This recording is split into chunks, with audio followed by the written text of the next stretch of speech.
is hard as hell. United, Tottenham, Arsenal. Watch my lips, and I will spell. Cause they don't just play, but they can rap as well. Liverpool FC. My idea was to build Liverpool into a bastion. Okay, welcome to another episode of the preview show from us boys at the Anfield South. It's me again, your boy, as always, Slim in the building. Right, today, listen, my guy is back with me again. Big man Sam in the building. What's happening? That's 2 weeks in a row. Can I get some credit, yeah? No. Yeah, boy. What? I need to see 5 weeks in a row. 5 weeks? Slow down. I spent too much time with you as it is, man. 5 weeks is a long time.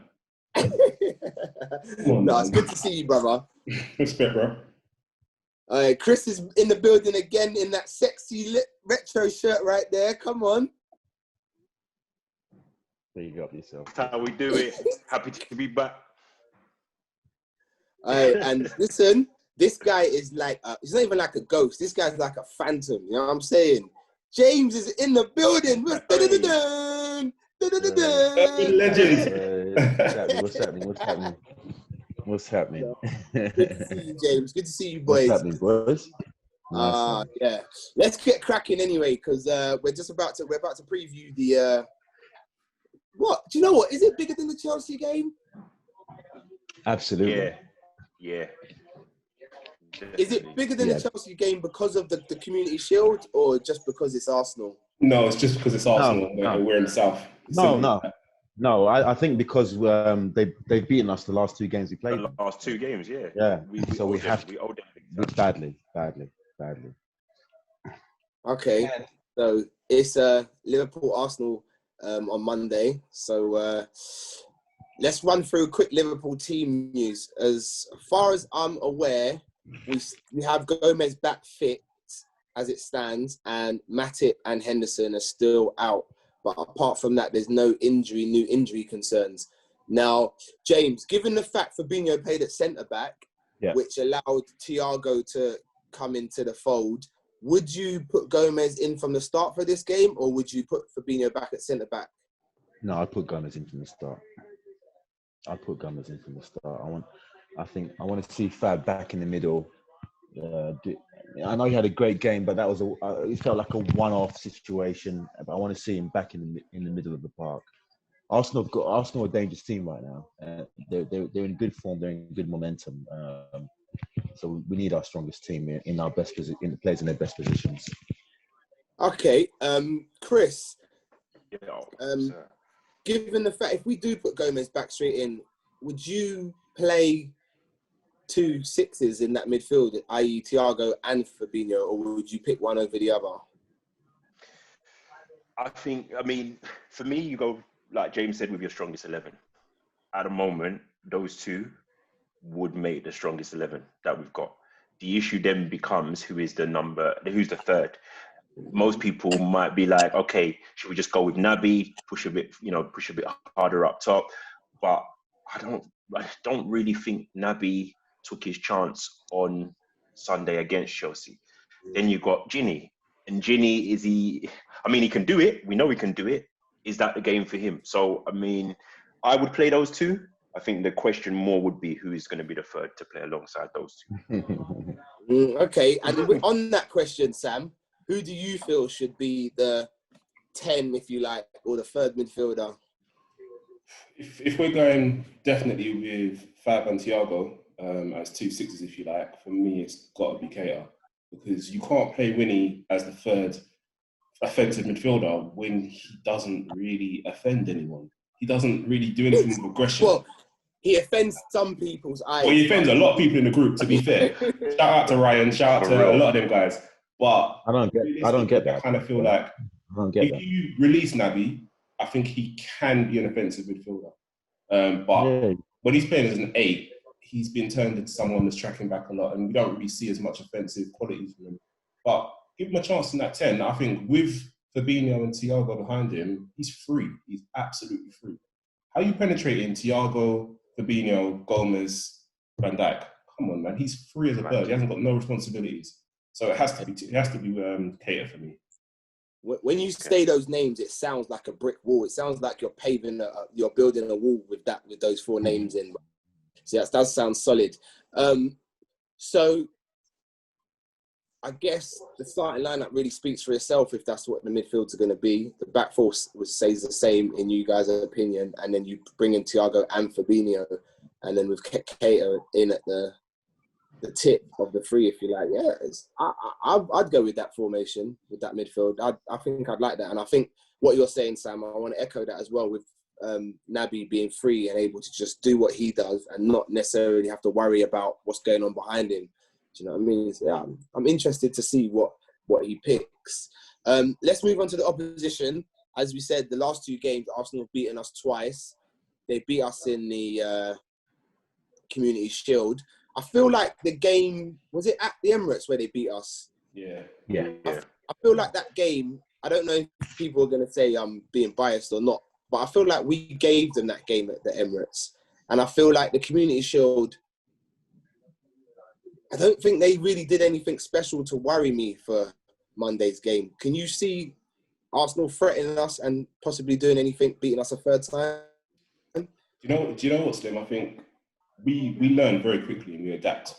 Against Leeds, we were too high up and we got caught on the break really easily. And that's Arsenal's strength when they're playing against a better team. They've got a lot of pace up top and they can hit you on the break. And I don't think we're going to make that mistake again, which is why I think he will play the 2 6s so that we have a lot of security in the back there. Other than them breaking on us, I don't see how they can actually beat us. Like literally, because we're obviously a better team than them. But when they break, they do break effectively. And we ain't going to leave ourselves as open as that again. There's no way. So I'm not overly worried, other than the fact that the games versus Arsenal just tend to be high scoring, and I'm not really feeling that right now. I want a nice, calm, relaxed Monday night. You know? Definitely. Chris, Yes, under sir. Mikel Arteta, Arsenal seem to be moving from strength to strength.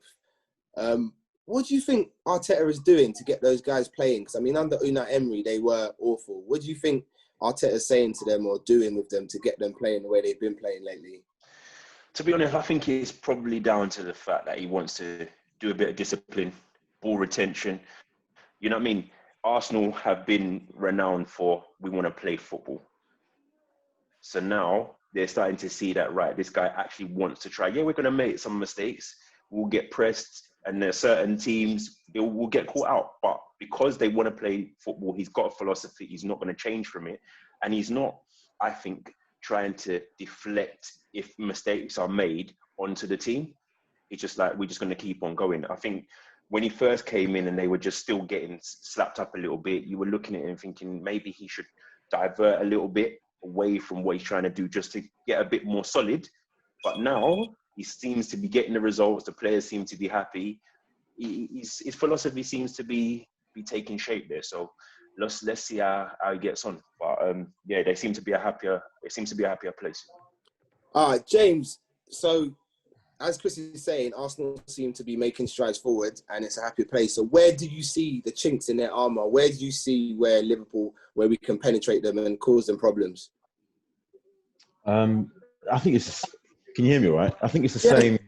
Yeah, I think it's the same areas, the defensive areas. More, right in the heart of the defence. I know they got some new guys in there and they looked quite decent recently.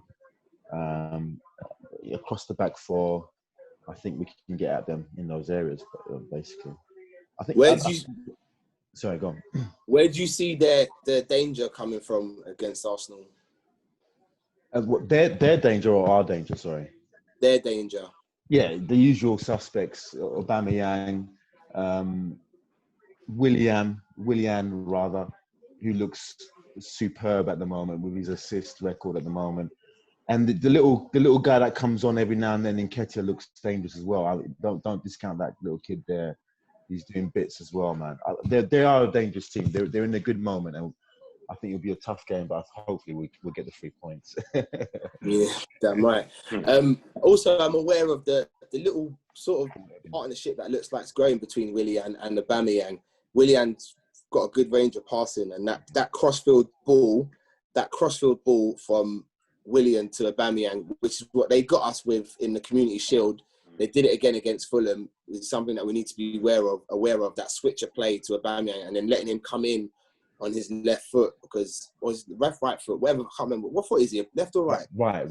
He comes up from the left onto his right foot. Yeah, comes to the left, on his right foot. And because he can find the top corner from there. So I think Trent is going to have to be very switched on. I mean, I know he does a lot for us offensively, but I think tracking back, he's going to need to be very aware of that ball over the top. Because as we know, Trent suffers that ball over the top against Leeds. It happened, do you know what I mean? So happened previously against Manchester United and stuff. So I hope he's been sharpening up on that aspect of his defending because he's going to need it come Monday. So as far as I'm aware, there isn't any injury news from the Arsenal side of things at the moment. I think they've got everyone fit and firing. So I kind of expect their team to speak for itself. I kind of expect it to be the same as it was the week before for them. But ain't too wide. Whoever they put out on that pitch, we're going to beat. That's how I'm feeling. Super confident, yeah? Well, you've got to be, man. Do you know what I mean? The performance against Chelsea was very professional. Even though it was against 10 men, it was very professional. I don't think, even with Chelsea, when they had 11 men, I think we looked in control of the game, majority of it. It was just, for me, it was just a matter of time of when we were going to score. So as long as we play with that kind of intensity and that kind of swagger, I don't think Arsenal can trouble us, man. So that leads me nicely on to what you think the score is going to be, man. We'll start with you, Sam. I'm down. Can I just say I'm at the top of the league, right? The leaderboard in terms of predictions. You can call me Prophet Sam from any time from now. So listen very carefully when I speak. You understand? Yeah. Well, okay. Hold on. Before you get going, Sam, the prophet. Just to let you viewers know, we have a league table of predictions, and it's 3 points for the correct score, isn't it? Yeah. And it's a point for if you pick the correct winner. So yeah. We will be updating that table, obviously, every game. And if you want to keep in touch with that league table, just go onto our Instagram, Anfield_South1, and check it out. I'll be putting that up regularly so you can see who's top of the leaderboard. But yeah, go on, Sam. What's your prediction for the score, man? So last week I was predicting a clean sheet against Chelsea, and obviously that came to pass. This week, I just can't see it. I actually feel like Arsenal are going to score first, sit into their low block, and that's when Thiago's going to start to dictate the game. And we recover and we win by a comfortable 3-1. Okay, good. James, how about you, man? I'm going for 5 goals in the game. I think 3-2. I think defensively we're not quite as sharp. In fact, when you mentioned Trent, I was going to say, I think Trent is not as where he was last season at the moment, which is fine, which is early part of the season. I don't think he is quite where he was last season.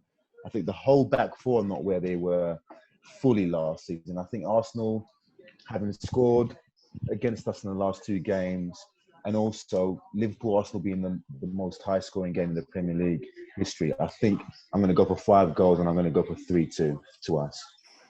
Okay, fair enough. And Chris, what about yourself, man? How do you see it going score-wise? 2-1. I say 2-1 to us.